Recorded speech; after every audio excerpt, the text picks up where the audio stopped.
Okey, Assalamualaikum warahmatullahi wabarakatuh. Salam sejahtera. Nama saya Aiman Alias. Saya Said Firdaus. Dan saya Fatin Q. So, kami daripada Yuana. Tapi ini apa yang menarik tentang hari ini adalah tentang segmen Jom Ngopi. So, basically apa itu Jom Ngopi? Sebab ini merupakan episod pertama. Sebenarnya Jom Ngopi ini adalah satu segmen iaitu kami ingin mengupaskan isu-isu semasa yang lagi dalam yang melibatkan polisi dan juga dasar kerajaan.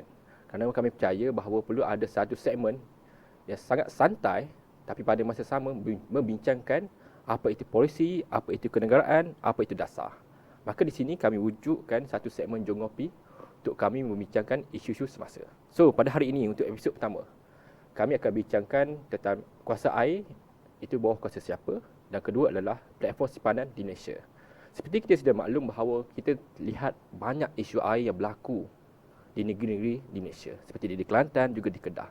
Tapi persoalan yang timbul adalah masalah siapa dan kuasa siapa untuk selesaikan isu ini. Dan pada hari ini kami ingin membincangkan dan berdiskusi tentang apa sebenarnya isu ini dan siapa sebenarnya yang ada kuasa untuk selesaikan isu ini.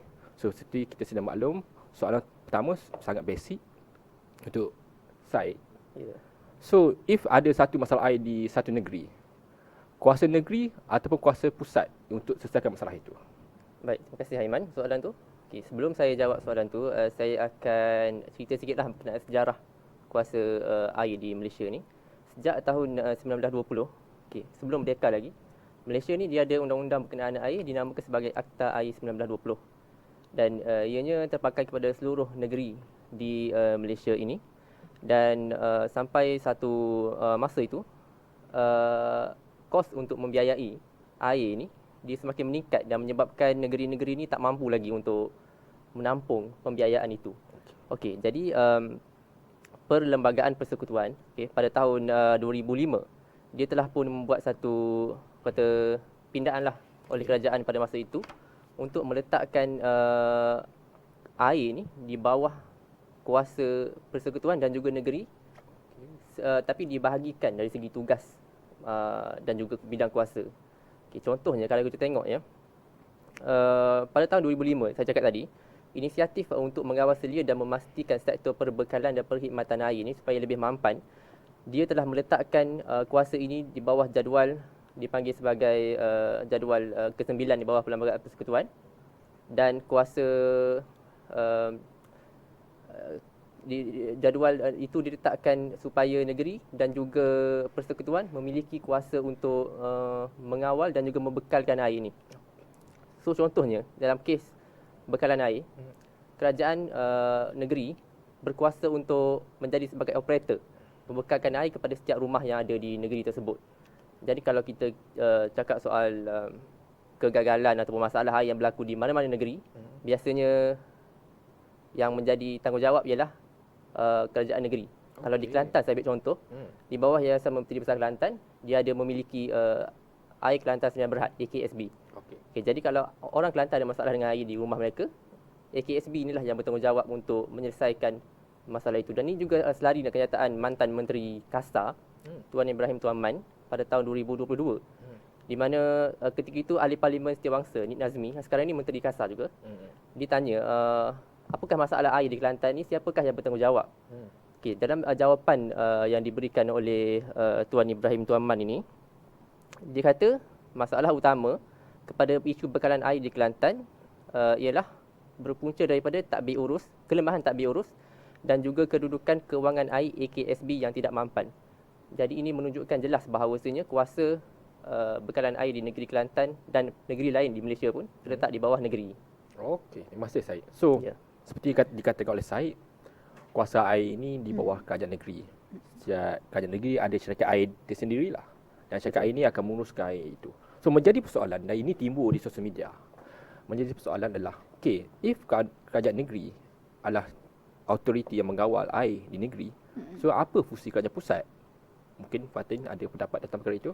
Okey, sebelum kita nak tengok apa fungsi kerajaan pusat tentang isu air yang berlaku di kerajaan negeri, kita kena tahu kenapa isu air ni adalah isu yang tiap-tiap tahun selalu disebutkan dan jadi satu topik topik hangat dalam rakyat Malaysia kita. So sebab from there kita tahu air itu adalah satu elemen yang sangat penting. Air itu adalah perkara yang paling penting sekali dalam hidup manusia selepas udara. Literally manusia tak boleh hidup tanpa air. Maybe kalau makan kita bolehlah go seminggu ke sebulan tak makan. Tapi air kita tak boleh pergi lebih daripada 3 hari tanpa air. Badan kita sangat-sangat memerlukan air disebabkan kandungan badan kita pun 70% adalah air. So itu baru badan kita memerlukan air. Jadi bila perkara ni berlaku, itu belum lagi kita punya urusan aktiviti harian. Kalau sekiranya isu air berlaku, kita tak boleh nak basuh, tak boleh nak mandi, tak boleh nak buang air, tak boleh nak basuh pinggan mangkuk. Kira aktiviti-aktiviti harian kita pun akan terjejas disebabkan tiadanya air. Which is one of the reason kenapa apabila satu perkara yang penting ini harus kita panggil harus diuruskan dengan lebih teliti dan dengan lebih teratur. So that's why kalau kita bayangkan kalau kerajaan pusat yang mengawal air seluruh negara, there will be like the scope very big. The scope akan sangat besar. So akan berlaku kita kata blind eyes dalam satu area ataupun terlepas pandang dalam satu area lain. Which is why dalam perlembagaan kita seperti mana yang saya sebut, sebab tu dalam perlembagaan kita disebut diberikan kuasa untuk urus pengagihan air, pembekalan air ini adalah kepada kerajaan negeri. So belah kerajaan pusat dia punya so tanggungjawab kerajaan pusat adalah membekalkan sumber air dan juga memberi peruntukan dana. Peruntukan dana. Jadi limitation di situ ada bila kita dah agihkan urusan. Jadi kerajaan pusat hanya urus pada bekalan air, bagi sumber terusan, dan juga peruntukan dana. So belah kerajaan negeri yang akan menguruskan pengagihan, pengurusan dan juga pembekalan air kepada setiap daerah dan setiap kawasan.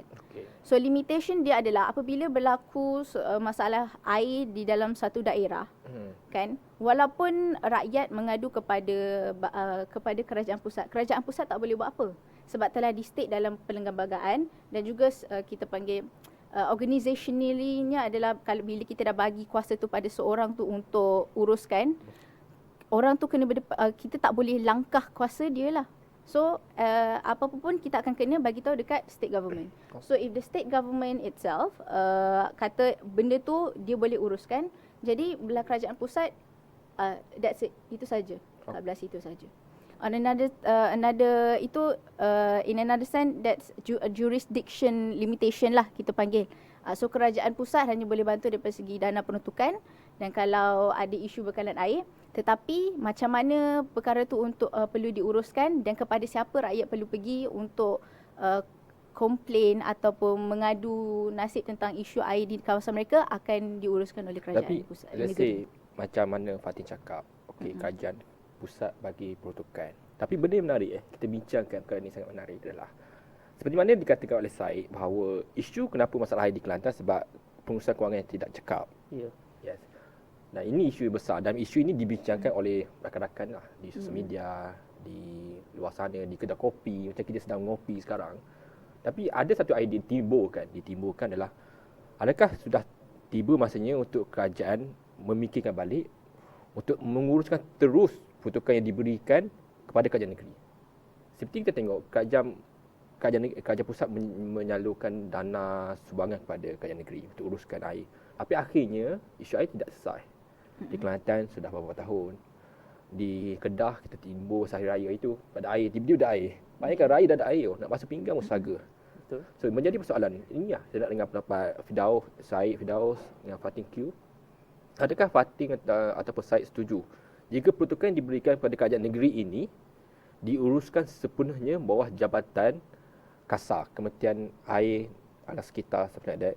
Betul ke saya jika saya salah? So adakah Syed Firdaus dan Fatin Q setuju jika peruntukan yang diberikan oleh kerajaan pusat ini untuk negeri-negeri untuk uruskan air ini diuruskan bawah kerajaan pusat, bukan kerajaan negeri, terutama negeri yang sudah menunjukkan contoh tidak baik dalam pengurusan kewangan. Mungkin kita boleh mula dengan Syed. Baik, sebenarnya kita itu boleh dibuat, tetapi kita ada limitasi dari segi perundangan. Sebab perlembagaan telah meletakkan bahawasanya kalau kita nak tengok secara ringkaslah apa kuasa kerajaan negeri ataupun AKSB dalam kes ini, ada 4, iaitu menyediakan sumber air, pembinaan paip utama, pengoperasian dan penyelenggaraan dan juga pembinaan loji rawatan air. Jadi kalau kerajaan pusat tak boleh nak melangkaui kuasa yang ada pada kerajaan negeri disebabkan peruntukan perlembagaan. Okay, jadi apa yang dia boleh buat seperti mana yang Fatin cakap tadi ialah dari segi kewangan. Itu saja. Tapi soal bagaimana nak memastikan wang yang disalurkan oleh kerajaan pusat itu digunakan dengan baik, itu satu isu yang lain. Yang perlu dibincangkan antara saya rasa kerajaan negeri dan juga kerajaan pusat ni perlu ada mungkin satu kind of jabatan yang khas ke macam mana? Okey, so sekarang ni Syed play safe. Ya. Soalan dia adalah, adakah Syed setuju? Saya setuju kerajaan pusat menguruskan dana yang diberikan kepada kerajaan negeri untuk isu air, terutama kepada negeri yang telah menunjukkan contoh tidak baik. In case kalau boleh dari segi undang-undang lah. Kalau boleh, boleh lah. Yes. Saya setuju. Setuju. Setuju. Okey. Thank you. Dari perspektif saya, sebenarnya ia akan menyusahkan persekutuan. Okey, teruskan. Okay. Teruskan. Sebab dia macam ni. Urusan untuk nak membincangkan dana tu pun dah mengambil masa yang untuk membincangkan berapa banyak peruntukan nak bagi tu pun dah mengambil masa yang lama tau. Dan daripada situ pun diorang dah telitikan untuk apa duit tu digunakan. Okey. Okay. So secara kita panggil on a early stage, benda tu supposedly dah settle. Okey. Tapi how the execution, itu memang even secara in organisasi pun kita akan kena bagi autonomi kepada pihak yang kita dah bagi kuasa tersebut. Okey. Okey, kita belah kerajaan persekutuan hanyalah perlu memantau saja how the money going to be, how it will be spent, bila dia punya rangka masa itu semua perlulah ditetapkan oleh kerajaan negeri. Sebab kita memberi autonomi kepada mereka. Kita pun dah sebut kuasa air itu berada di kuasa mereka, di bawah kuasa negeri. Jadi sepatutnya diberikan autonomi untuk negeri menguruskan macam mana dia nak uruskan air daripada peruntukan yang dia diberikan.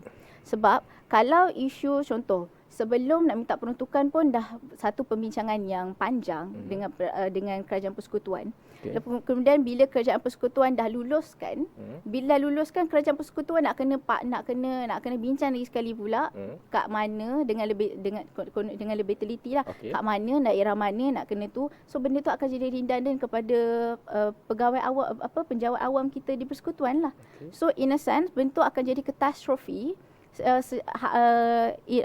secara sistematik. So belah persekutuan akan jadi redundant, banyak sangat kerja. Dah satu kerja settle, dah lagi satu kerja nak kena buat. Belah negeri pula akan rasa benda tu menyusahkan sebab always kena keep on going, bagi report, ni nak tu kena bagi report, ni nak bagi ni kena bagi tahu. Tu dia punya jalan itu terlalu panjang. Okay. Dan benda tu akan menyebabkan lagi lambatlah isu air ni akan diselesaikan. Jika Aiman boleh rumuskan lah. Jika Aiman rumuskan, sudah pasti jika Syed Fatin ada soalan ke Aiman, teruskan lah. Jika Aiman boleh rumuskan apa yang Fatin cakap, tidak perlu. Kerana akhirnya dia hanya menyusahkan sebab akan banyak kerja. Semudah mungkin. Betul? No. Bukan itu? Bukan. Okay. Bukan. What I mean by tak perlu adalah, okay, bila kita dah beri autonomi, dah beri kerja, okay, kita kena percaya pada orang yang kita bagi kerja tu lah. That's one of it. We agree lah. Yeah, we agree on that. Yeah. And then on top of that, pasal supaya tak membebankan ke apa, dia bukan in terms of kita nak lepas tangan. Okay, aku dah bagi kau ni, dah habis lah. Bukan. Okay. Tapi in terms of supaya, sebab dalam persekutuan sendiri, hal air tu bukan satu je. Ada benda lagi ni. Okay. So if you micromanage your people, then you akan put pressure not just for yourself, even for the people yang nak buat kerja tu sekali. Okay. Yeah. Dan apa yang disebutkan oleh Fatin ni salah satu kata manifestasi dah daripada konsep federalisme yang kita amalkan. Okay. Sebab kalau kita letak semua di bawah federal, dia akan jadi tak ada makna federalism tu. Sepatutnya kuasa tu dibahagikan antara persekutuan dan juga negeri dan diteruskan seperti yang telah termaktub dalam undang-undang. Okay. So, seperti rakan-rakan lihat, itu idea Fatin, Syed mengenai adakah peruntukan kerajaan pusat ini kepada kerajaan negeri tentang isu air ini boleh dikawal atau tidak. Tapi persoalan yang lagi besar dan bukan isu nasional lah, ada isu ke bawah. Kita sedar ada satu isu yang timbul perbincangan di sosial media lah tentang pilih air bomba. Berlaku di mana? Pasir Putih kan? Tak silap saya. Pasir Putih. Di Kelantan. Latar Panjang. Saya tak pasti di mana. Saya tak pasti mana. Tapi di Kelantan lah. Di Kelantan lah. So ada satu isu dan ramai yang tanya soalan ni pada saya juga. So apa pendapat Iwana dan juga rakan-rakan. Tapi of course mungkin saya boleh nyatakan pendapat saya dululah. Boleh. Isu-isu jika kita tengok dari sudut penerangan, kita ada Syed. sudut intelektual kita ada Fatih Q. Ni saya pendapat rakyat mahing lah. Saya percaya bahawa jika kita bercakap tentang isu pilihan air ni, tak salah kita gunakan untuk keperluan. Tapi satu benda kita dah faham bahawa tujuan wujudnya pilihan air itu, kita sedar bahawa ini untuk kita semua fikirkan lah. Adakah kegagalan kerajaan untuk menguruskan air akhirnya mendesak kepada satu ahli parlimen untuk gunakan bekalan air di satu pilihan air ini menjadi satu musabah? Dan pada pendapat saya sudah pasti tidak. Sebab apa? Sebab kita kena lihat bahawa jika berlaku kebakaran, jika berlaku malapetaka yang melibatkan kegunaan pilihan air itu, bagaimana kita nak pastikan benda yang kita dah buat ini mampu untuk control damage benda yang akan berlaku itu. Sudah pasti kata, Aiman, itu benda yang akan berlaku. Yes. Tapi sebab itu kita wujudkan pilihan air supaya kita prepare untuk apa yang akan berlaku. Dan sudah pasti ramai rakan-rakan di Kelantan kata, tak apa, ini sementara. Yes, sementara, ya betul. Tapi isu besarnya adalah kegagalan kerajaan untuk menguruskan ini menyebabkan tuasa guna pilihan air perlu diselesaikan. Dan menggunakan pilihan air untuk menutupi... Boleh mencela tak? Ha? Boleh mencela? Boleh, teruskan. Kerajaan yang gagal tu kerajaan persekutuan atau kerajaan negeri? Kerajaan negeri, seperti konstitusi yang katalah, yang menguruskan air ini kerajaan negeri lah. So, akan menjawab sendirilah kerajaan pusat ataupun kerajaan negeri. Persoalan besarnya, siapa uruskan air? Sudah pasti semua orang sudah buat terbaik lah. Tapi kita tak mahu benda yang sangat kita sebagai wajib perlu ada, iaitu makan, minum, air ni tidak dijaga oleh kerajaan dan akhirnya menyusahkan rakyat. Itu kita tak nak lah. Betul, saya setuju. Yes, itu kita tak nak berlaku di negeri lain. So ini perbincangan ringkas kami tentang air. So sebelum tu soal pilih bomba tadi tu. Sebab soal pilih bomba. Yes, sebab tadi soalan Aiman menunjukkan bahawa kenapa sehingga Kelantan ada satu daerah di Kelantan sampai terpaksa menggunakan pilih bomba kerana kekurangan bekalan air. Yes. And then Aiman menjuruskan isu ni adalah sebab kegagalan kerajaan.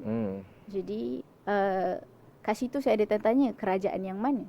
Kerajaan pusat atau kerajaan negeri? Yes. Kemudian isu kekurangan bekalan air ini, bekalan air apa? Bekalan air bersih ataupun bekalan kekurangan isu bekalan air memang air is in general.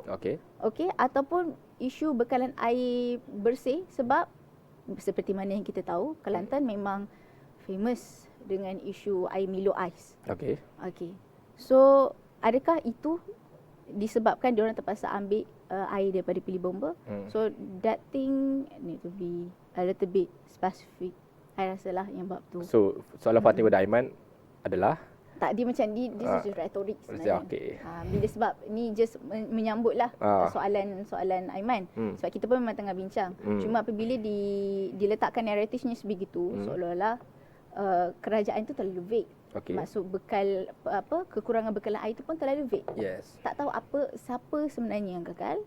Bekalan air apa sebenarnya yang perlu sekarang ni.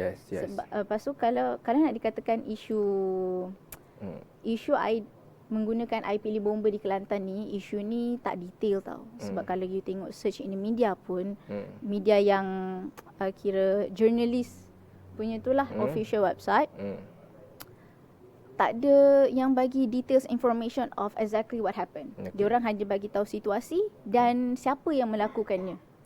Okay. Dan tapi yang dibincangkan hanya penuh dengan spekulasi. So some of them might be true, some of them might not be true. So tapi kita still tak boleh find the truth lah, sebab tak ada resource yang reliable yang boleh membuktikan apa sebenarnya berlaku sehingga daerah tersebut menggunakan air pilih bomba. So macam teruskan. Soal pilih bomba tu saya nak jawab secara objektif lah dari segi undang-undang, boleh ke tak nak guna? Tak boleh lah dalam Akta Bomba.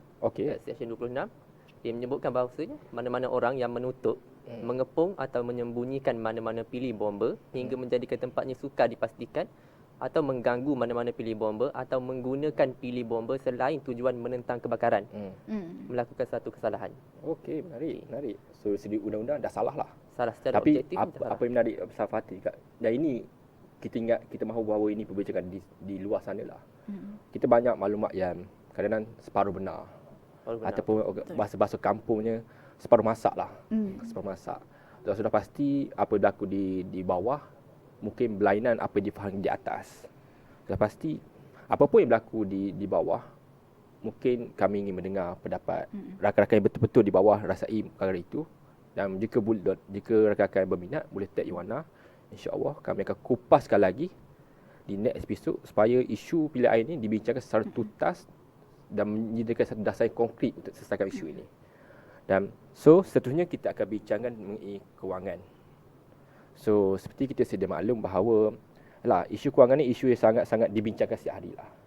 Kita pelbagai channel ada di sosial media, pelbagai perbincangan yang ada di sosial media tentang kewangan, mana pelaburan terbaik, mana simpanan terbaik. Ni banyaklah perbincangan. Blue emas ke, ASB ke, ASM ke, perbincangan besar lah. Dan tapi apa yang menarik tentang kewangan ni, apa yang kita nak bincangkan bahawa kita sedar satu kajian oleh Bank Negara Malaysia menunjukkan bahawa 40% anak muda di Malaysia ini berbelanja melebihi kemampuan. Ini bukan kajian saya, ini merupakan kajian Bank Negara. Dan ini persoalan besarnya. Kita sembang atau kita bincang ataupun kita ngopi lah. Kita ngopi tentang simpanan, kita ngopi tentang kewangan everything. Tapi isu besarnya, jika tak ada duit, nak simpan ke mana? Saya setuju. Setuju? Kita Fatin, Syed, Aiman pun, kita nak muda Kita bukan gaji starting RM10,000 lah. Dan bila dia sebut kat sini, 40% anak muda berbelanja melebihi kemampuan. Kemampuan tu berapa? Gaji tu berapa? Yes. Itu persoalan besar. Sudah pasti jika kita tengok data setiap demografi berlainan lah kos hidup dia. Betul. Dan kalau kita sembang gaji minimum itu episod lain lah. Ya, itu sangat jauh. Kita sembang tentang simpanan. Tapi menjadi persoalannya, sudah pasti if kita ada persoalan besarnya, if kita pandai uruskan kewangan, RM1 pun kita boleh simpan. Kan? Betul tak? Betul. Tapi menjadi persoalan besarnya, mana tempat simpanan yang macam mana kita kata, simpanan yang okey untuk anak muda simpan.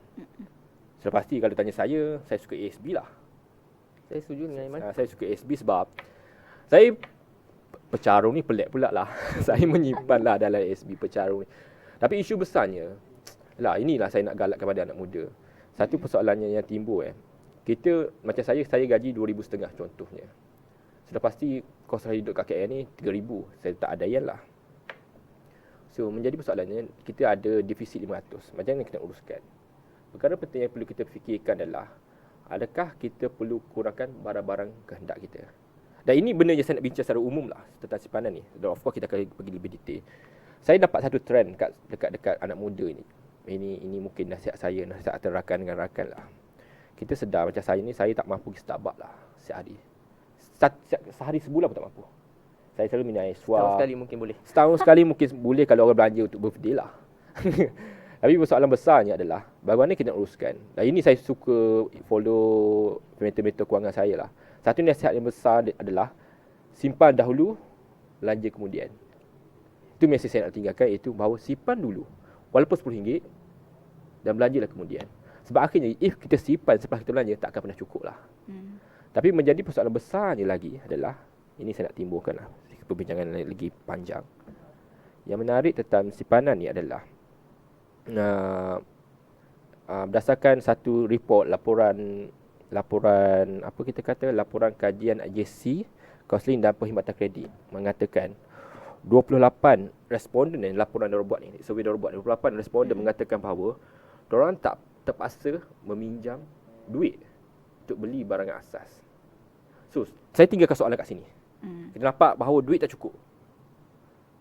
Ya. Saya tanya kat Fatih juga Syed lah. Kita start dengan Syed.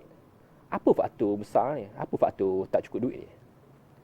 Kalau bagi saya lah, sebagai orang yang baru habis belajar lah katakan, graduan, fresh grad, isu gaji di kalangan fresh grad ni adalah isu utama. Sebab kalau kita tengok, kos sara hidup kita semakin meningkat dari tahun ke tahun, inflasi. Dulu mungkin rumah 30-40 ribu dah ada. Sekarang ni setengah juta kalau ke KL ni. Tapi gaji kita dulu 900, sekarang baru 1,500. So kenaikan tu dia tak selari dengan inflasi dan juga kenaikan harga barang ni lah. Jadi menyebabkan kos untuk kita nak beli barang asas macam makanan, menyebabkan akhirnya orang tu terpaksa gunakan gaji dia tu kadang-kadang sampai sepenuhnya hanya untuk barang-barang asas ni. Jadi memang tak ada ruang untuk mereka menyimpan ataupun melabur di tempat-tempat yang boleh memberikan pulangan dalam jangka masa yang panjang. Tapi this is very interesting because I find it people selalu pressure anak muda untuk ada saving. Ada saving. Betul. You kena save for the future. Yes, kan? yes. Tapi tapi at the same time you forgot bila you muda, you ada banyak benda yang you kurang tau. In terms of pengalaman, in terms of duit. Okay, you still mencari hidup tu macam mana. So for you to say, okay, we should save for the future. Diorang pun, okay, esok pun dia tak tahu dia nak makan apa. Kalau even dia tahu pun duit yang dia ada pun dia kira esok nak makan apa. Ini kan lagi dia nak save for the future. Future yang, okay, dia tak tahu pun how is it going to be. There's no motivation to what future they're going to hold. Disebabkan the current position diorang pun hanya cukup-cukup makan. Apa, kais pagi makan pagi, kais petang makan petang. So dia orang kita fikir panggil. hanya untuk yang semasa ni. Yes. Tak fikir pun untuk menyimpan pada masa depan sebab tak ada kemampuan. Ya. Yeah. Sebab isu bukan isu anak muda. Maksudnya sebagai anak muda, what important to me sekarang adalah kelangsungan hidup. I boleh hidup tak untuk esok hari? Bukan esok lah, kejap lagi boleh hidup tak? Boleh hidup tak? Sebab kira sebelum kita nak fikir pasal nak saving for the future, I have to save my present. Okay, so how my present going to be? How I punya survivability. Faham? Yeah. Yes. So secara systematically, yes, kita nampak ada banyak gila flaws. Dari sudut gaji kurang, Yes. dengan inflasi, dengan harga barang apa semua, kenaikan gaji pun tidak memberangsangkan. Tapi as an individual, you will have to find a way to survive as an individual. So I think it's important untuk kita teach like a life skill, survivality skill for untuk anak muda kita. Tahu macam mana dengan apa yang ada sekarang ni, kita boleh survive hidup. Yes. At least for tomorrow or maybe in 2-3 days. Yes. Sebab tak guna juga you nak saving for the future. Kan? Kan you duk saving tapi you tahu duit you tak cukup ni. Tapi last sekali saving you tu you saving you tu digunakan untuk merawat kos perubatan you ataupun you meninggalkan bumi ini dulu sebelum dapat merasa pun saving tersebut. At the end it will become a lost situation. Yes. Jadi be important you ada something to survive Yes. and saving will be the next in the case one you got Betul. things in. Walaupun bawah. kami, saya, Fatin, Syed bincang tentang simpanan, kami juga nak berbicara tentang kenapa susah nak simpan ni. Sebab semua orang, ramai orang keluarkan topik, apa simpanan terbaik? Yes, betul. Semua orang kena menyimpan, betul. Tapi adakah semua orang mampu untuk menyimpan? Adakah semua orang mampu untuk saving? Itu persoalan besarnya. Dan sudah pasti bila kita bincang dan segmen yang sangat spesifik, itu anak muda, secara total diri saya sendiri pun sangat suka untuk saving. Kadang-kadang saya sendiri masa keluarkan saving saya untuk penuhi keperluan asas lah. Keluar semasa. Keluar semasa seperti nak beli beras contohnya, nak beli makanan, nak beli air. Ataupun satu metod lagi yang mungkin semua orang sangat tak setuju benda ni, iaitu ada 1-2 kerja part time lah. Ini persoalan besarnya. Bila kita sebut simpanan, perbincangan tentang simpanan ni perbincangan generasi. Generasi dahulu, saya tak kata generasi tua lah. Generasi dahulu, dia ada kemampuan untuk menyimpan. Sebab ada lebihan duit lah. Ada surplus dalam perbelanjaan lah. Tapi isu generasi sekarang, kita sembang tentang generasi kita kurang. Tapi persoalan besarnya, kita timbulkan persoalan simpanan ini, kita tahu diri kita pun rasa susah nak simpan. Tapi sebagai orang yang pernah alami benda yang sama, apa cadangan kita pada anak muda supaya dia orang at least boleh menyimpan? This is interesting. Maybe you can apply a rule 50-30-20. That's a benchmark of the rule of budgeting. Itu benchmark tau. 50 for commitment, 30 untuk expenses, 20 untuk saving. This is only benchmark. You don't have to follow it straightly, tak perlu. You pandailah you Sebagai guidance lah. Sebagai guidance je. So daripada duit yang you dapat, okay, kita cerita like you can have a lot of money. Okay, but if you don't know how to manage it, at the end of the day, you still akan ada isu duit tak cukup. Isu duit tak cukup ni akan berkait balik dengan you punya skill of financial management. Okay, so I think maybe we can follow this 50-30-20 rules untuk nak plan kita punya financial. Menarik. So which is contoh, Hmm. you ada commitment, so 50% daripada duit itu you dah kena ketepikan dulu untuk you punya commitment. Hmm. Okay. And then between expenses dengan saving, expenses ni usually miscellaneous thing Hmm. for you to maybe bukan transport termasuk dalam commitment actually, tapi sekali lah, it depends on you punya priority actually, what is commitment. Okay. Okay, that will depends on you punya own definition. Tapi expenses ni ada something yang for you to be enjoy with, Okay. ataupun macam just boleh, kita kata boleh tolerate. Hmm. And saving untuk you simpan for the future. So it will depends on you, your priority, is it the expenses or is it the saving? So if your priority is the saving, you can save more, maybe spend less. Let's spend less. Yes. But if spending is important to you, untuk you nak beli something, nak beli hadiah untuk kawan ke apa time tu, then your saving, you buat saving tu mungkin sikit lagi. Tapi at least to have these rules in your life, it would help you to get a better financial management lah. Yes. Yeah. Sebab isu anak muda kita adalah impulsive shopping. Yes. Nanti kita kupaskan lagi. Syed, pendapat Syed, apa cara contohnya, apa perkara yang pendapat Syed kata, oh mungkin kita boleh cuba benda ni? Dari segi tempat nak menyimpan duit ke apa. Pertama sekali saya ingat orang muda ni sebahagiannya dan orang tua pun kadang-kadang dia ni nak cepat kaya. So dia sanggup spend duit dia tu untuk ataupun ke tempat-tempat yang sebenarnya tak berbaloi untuk dia. Saya dulu kat universiti UiA ada classmate lah. Dia mungkin dia nak kaya. So dia pergi laburkan duit dia, lepas tu beribu-ribu ke tempat pelaburan yang saya tak tahu apa nama dia, tapi basically dia menipu lah, scam. Okay. So duit dia tu habis kat situ. Jadi saya ingat orang muda kena celik lah dari segi kewangan ni, dan paling tidak jangan mudahlah kena tipu dengan Okay. tawaran-tawaran yang terlalu orang kata bombastik ni kan. Betul. Ya, investment pun Ya. memerlukan knowledge juga. Betul. Ya. So pada masa tu saya ingat mungkin lebih daripada 3,000. Bayangkan dia student masa first year tu, duit sebanyak tu hilang. Dia memang dah tak ada apa-apa dah, tak ada duit. Tu orang yang bekerja fresh grad ke apa semua ni.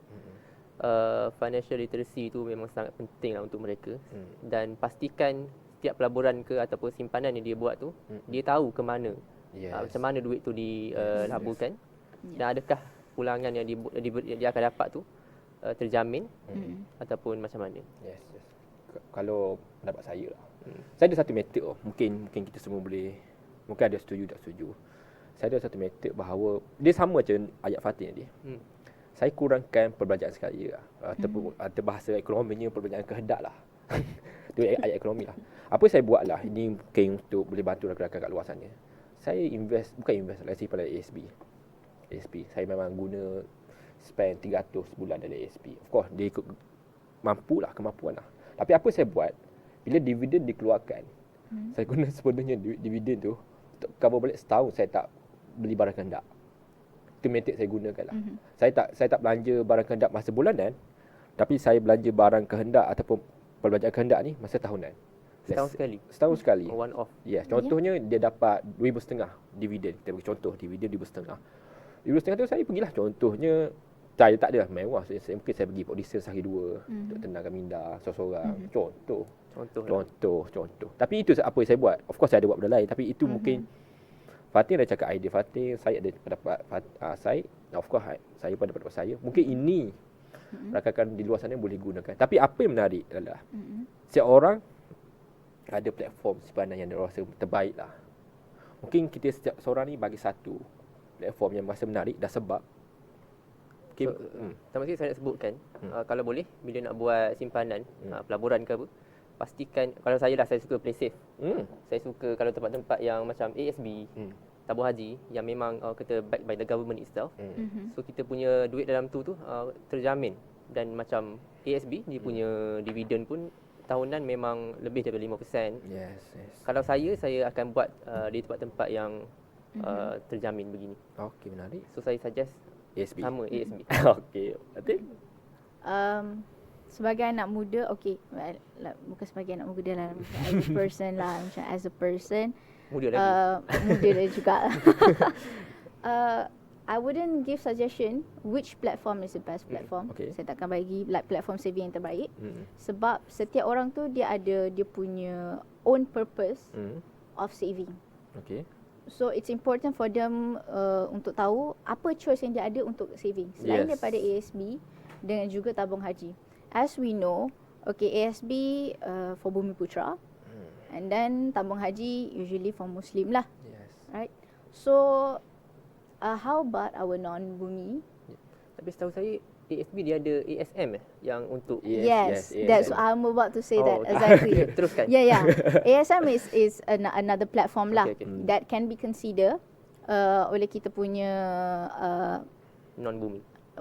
kita nak lah cabut macam ada diskriminasi kan, tapi kita Semua lah, sebut semua. another platform saving sebab ASM tu not just for non-bumi. It's for Malaysian and non-Malaysian sebab it's like a unit trust fund. Jadi jadi itu ada another option. Cuma you have to know dia punya risk tolerance dengan dividend rate dia yearly lah. Yang tu kena check balik. Different bank ada different punya risk, ada different punya dividend bagi. Betul. Yeah, and then another one will be ASB financing. This one dia lebih kurang sama dengan ASB saving, tapi ASB financing ni lebih pada you buat loan untuk saving. Usually orang akan guna ASB financing untuk nak buat kumpul duit beli rumah dengan beli kereta. Yes, betul. Yes. Cuma isu dia, if you're about to start to save, it wouldn't sound nice lah kalau you start saving tu dengan duit hutang. So let's go back to basic lah, which is ASB saving.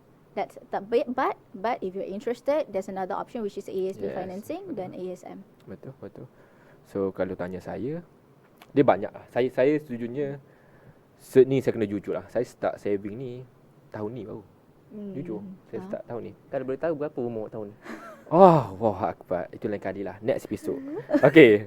Tapi saya selalu follow beberapa orang.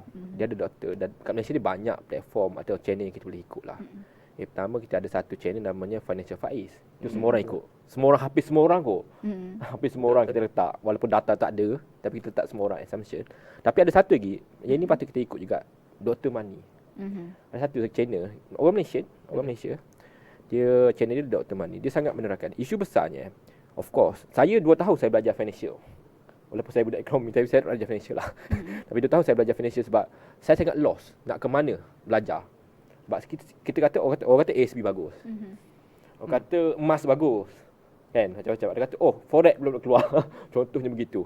Semua orang berkata macam-macam. Tapi saya setuju untuk semua idea betul. Tapi satu perkara yang kita kena fikir juga, sumber mana yang kita perlu ikuti untuk belajar tentang kewangan. Now of course, satunya jom ngopi lah. Setiap hari kami akan bincang tentang kewangan. Setiap hari isu baru tentang kewangan. Anak muda. Tapi untuk channel lain yang mungkin rakan-rakan boleh ikut lah, Financial Faiz, saya rasa hampir semua orang kenal lah. Second, Dr. Money. Tapi untuk pengalaman saya buat ASB loan lah. Saya buat ASB loan. Saya bukan main lah, silap pula.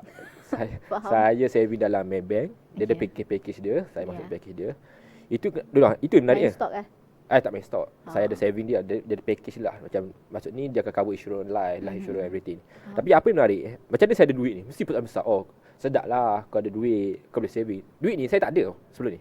Saya ada bila saya start kurangkan pelajaran kehendak saya, mula-mula saya kata dia, duit lebih 2,000 tu setiap tahun tu, saya buat ASB loan untuk bayar. So dari situ saya pemusingan duit tu, begitu saya buat. Saya jujur, saya gaji tak besar. Tapi mesti ada ruang yang saya berguna. Sebab saya fikir satu benda, saya tak nak saving je. Saya nak ada faedah lain. Banyak package dalam Maybank, Bank Islam, banyak package lah. Of course, nak tengok ni struggle lah. That's why kami gunakan Jom Ngopi ni untuk cerita tentang kewangan. Lepas ni insyaAllah, kami akan terangkan lagi platform-platform yang boleh diikuti untuk rakan-rakan belajar tentang kewangan. Tapi apa yang metod saya gunakan untuk galakkan diri saya saving, lah saya tolak kehendak, dapat dividen tahunan, saya buat saving baru. Faham? Metod saya begitu. Dia struggle lah, tapi itu metod dia lah. Yes, itu. How long you dah bekerja? Okay, berapa lama you dah bekerja? Berapa lama saya dah bekerja? Okay, saya bekerja sejak saya kira balik. Sejak saya 4 tahun. Saya bekerja dah 4 tahun. Okay. So it's safe for me to say you ada quite an experience dalam financial management lah. Sebab Baru you je lah. Ya, baru. Jadi macam you dah pernah rasa tak reti nak manage duit. Yes, And then rasa cuba kurang. untuk meretikan manage Yes. duit, tapi rupanya tak reti. Yes. Cuba meretikan Betul, balik and then betul. you get a hold on it. Yes. But then as someone yang baru nak start kerja, Yes. baru nak start kerja, but at the same time kita nak save. Sebab of course lah kita ada our own bukan kehendak lah, tapi more like apa yang kita nak pursue in life. With the so to pursue in life sekarang is everything kena ada materials, which is money. Yes. You tak ada money, you cannot go. Betul. Yeah. So how as someone yang baru nak start bekerja, how I manage my money adalah untuk be able to have a saving adalah I jaga macam mana I nak kata I punya makan. Sebab kalau tengok kita banyak spend duit dekat belah makanan tau. Yes, Especially in of course. Malaysia. Yes. Sangat banyak. And now harga makanan tu lebih mahal daripada harga baju. Yes. Betul. Yes. So how to kata nak still ada saving tapi at the same time masih cukup makan. Yes. Maybe it's this is another knowledge for anak muda, which is food preservation. Macam mana kita nak preserve makanan. Like now kita advocate on healthy food, kan? So we have to have a kira balanced diet lah. Ada carb, ada protein and good fat. Yes. So I think nasi bujang is a nice concept. Okay. Nasi bujang is a very nice concept. Other than nasi lemak, nasi bujang is a nice concept where you got the carb, you got egg, which is the protein, Yes. and also maybe the soup a little bit as a water and a good fat, yeah, something like that. You know, dan juga maybe kicap sikit. Okay. And then so benda tu it's actually enough untuk you hidup berhari-hari. Kita kena ukur baju di badan sendirilah. Kalau dah tak cukup duit takkan nak makan McDonald. Yes. Itu isu besar. Yes. Tapi satu metod mungkin saya boleh tambah, itu belajar memasak. Ya. Yeah. Saya mungkin maklum untuk semua, saya tak pernah masak. Tapi saya belajar masak sebab saya rasa masak ni lebih mengurangkan kos makanan. Tapi Yes, teruskan. ya, tapi lagi satu, okey, masak mungkin mengurangkan kos makanan. Sebab you makan apa yang you masak je. Yes. Tapi nak keluarkan grocery itu mahal. That's why I say food preservation is very important knowledge untuk anak muda tahu. Sebab telur you boleh simpan dalam fridge up to 1 month. So you boleh kalau takkanlah you dah beli telur kan, lepas tu you letak keluar busuk, you tak boleh nak makan. You dah waste around like RM12 kat situ. Mungkin paling murah pun RM9. So you have by food preservation you boleh simpan up to 1 year, Allah Akbar, lama sangat. Up to 1 month. Okay. And then kalau macam sayur-sayur kan, untuk ada a little bit of fiber, you boleh basuh and then lap, letak dekat dalam peti ais. Oh, okey. Tapi mungkin tempat barang kita beli bezalah. Saya tahu kalau Fatin, Syed kenal satu kedai nama Kedai Aceh tau. Ya. Yes, Kedai Aceh. Kedai Aceh ni lah kedai runcit lah, kedai runcit itu. Sebab saya jarang gila pergi pasar raya. Mahal lah. Dia sangat mahal. Dia tak berbaloi pergi pasar raya ni. Alah kena bayar parking. Apa saya pergi adalah saya pergi Kedai Aceh. Murah kat situ. Dia lagi murah. Dan of course lah, nak aspek kualiti macam pasar raya sangat berlainan lah. Tapi itu better lah. Dia ada tempat, tapi adakah kita sanggup untuk terima keadaan makan? Tak adalah teruk siapa tak boleh makan. Ya. Tak ada, Cuma tak ada kita kena, kita panggil kita kena reality survive lah. Yes, sebab Yelah. duduk kat kawasan Lebah Klang Valley ni. Another thing juga, in terms of financial management, you have to live below your means. Yes, true. You always have to live below your means. So baru you akan dapat surplus. Sebab kalau contoh dikatakan sekarang gaji you 1,500. Tapi kalau you dah biasa hidup di bawah gaji 1,500, nanti you dapat 8,000, you akan rasa duit you banyak. Yes. So maintain your lifestyle. Yes, Just sangat because gaji you naik, that doesn't mean you have to upgrade your lifestyle. Ya, itu ayat penting. Jangan ikut trend. True. Yes, jangan ikut trend. Kawan nak beli MyV 6 tayar, ikut dia lah. Kita beli yang 4 tayar je. Contoh. Jangan ikut trend. Sebab akhirnya, diorang hidup gaya diorang, kita hidup gaya kita. Akhirnya, kita kawal diri kita. Betul. Yes, paling penting jangan ikut trend. Sebab saya belajar tu. Tak ikut trend, kan saya tengok, saya tahu kawan saya beli phone. Saya tak ikut trend tu lah. Adalah setengah orang. Tak apa, teruskan gaya hidup kawan-kawan. Saya stay dengan phone saya 7 tahun. Dah nak WhatsApp lah. Stay je. Tapi itulah. Tapi itu je rasanya hari ini. Itu je hari ini. So, pertama, terima kasih kepada yang menonton. Jangan lupa, Jom Ngopi ni merupakan rancangan baru. Kami akan ada menyiarkan video ini pada setiap hari Selasa dan juga Khamis pada pukul 1 tengah hari di Yuana TV channel di YouTube. Dan rakan-rakan boleh lihat rancangan ini setiap minggu, iaitu hari Selasa dan hari Khamis. Dan jangan lupa untuk follow Facebook kami, Yuana TV, Twitter kami, Yuana TV, YouTube, Yuana TV, semua Yuana TV. TikTok pun Yuana TV. Dan Instagram Yuana Cari TV. je lah Yuana TV. Cari je Yuana TV. Dan jangan lupa, jika ada soalan, jika ada idea yang ingin disampaikan, boleh email DM. pada email kami, itu yuanatv@gmail.com. Yang tepi. Yang tepi. PNTP boleh, jangan risau. DM IG pun kami ada. So apa-apa pun, terima kasih. Jumpa lagi. Bye. Bye. Bye.